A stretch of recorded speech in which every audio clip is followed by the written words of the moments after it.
Isa akong estudyante, panganay, artist, taga-budget, at parang tagapagligtas. Sa madaling salita, ako na ang inaasahan ng pamilya ko.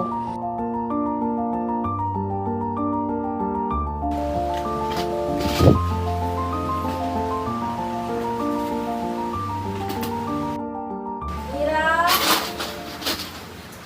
Mira anak, napambayad ka na ba sa kuryente? Mapuputulan na tayo bukas. Gagawin ko ng paraan, Nay. May client ako naghihintay ng design mamaya. Pera muna ako na 100 mo babalik ko rin mamaya. Sana nga mabalik.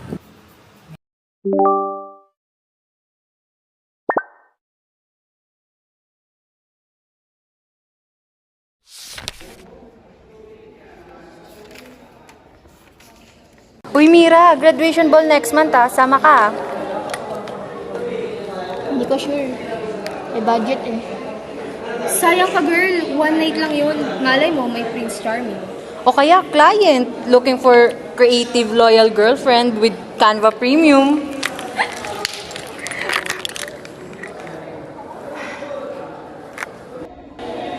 Sabihan mo na lang ako pag may commission. Tsaka ako sasama. Uy, sumang pa rin akong ballpen. Lahat to makukulay, magaganda. Sipag mo naman. Pwede bang discount sa loyal customer? Hindi pwede. Bawal ang utang. Sayang. 200 pa lang ang kinita ko. Mukhang mapuputulan na naman kami.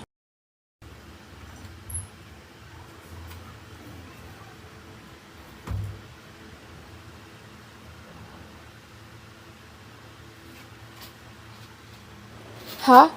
Nasaan ang laman nito?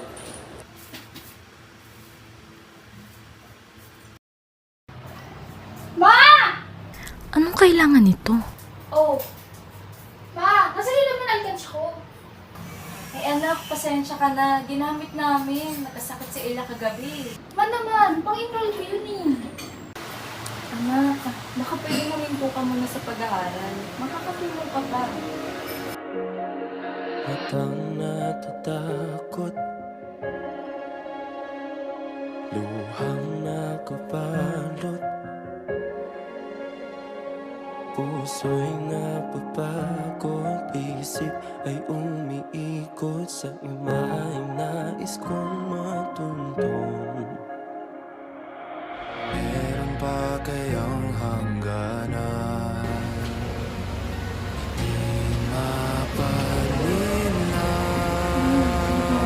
Ni-rice ka lang? Uy, Mira! Si Mira! Akala ko kaya ko. Na basta't kumikilos ako, matatapos din ang lahat. Na hindi importante kung pagod ako. Basta may naipasa, may maibigay, may maitulong. Pero ang katawan, hindi mo maloloko. At ang isip, lalong hindi.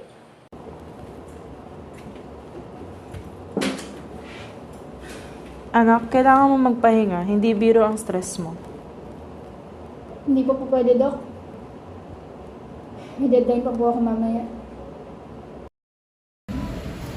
Alam mo Mira, kailangan mo magpahinga. Hindi sa lahat ng pagkakataon, kaya mong akuin ng lahat. Tao ka rin katulad ko, no? Kung hindi ako, sino? Dapat hindi ikaw lang palagi. Hindi kasalanan kung hindi mo maililigtas ang lahat. Okay lang kaya maging selfish. Tagal ng panahon, akala ko responsibilidad ko lahat. Pero sa isang simpleng salita, napaisip ako. Bakit nga ba? Hala, di ba ako tapos sa komisyon ko? May exam pa ako bukas. Anak, baka pwede mag-advance ka ulit sa client mo. Wala na tayong bigas eh. Ano pang gagawin? May exams pa ako bukas.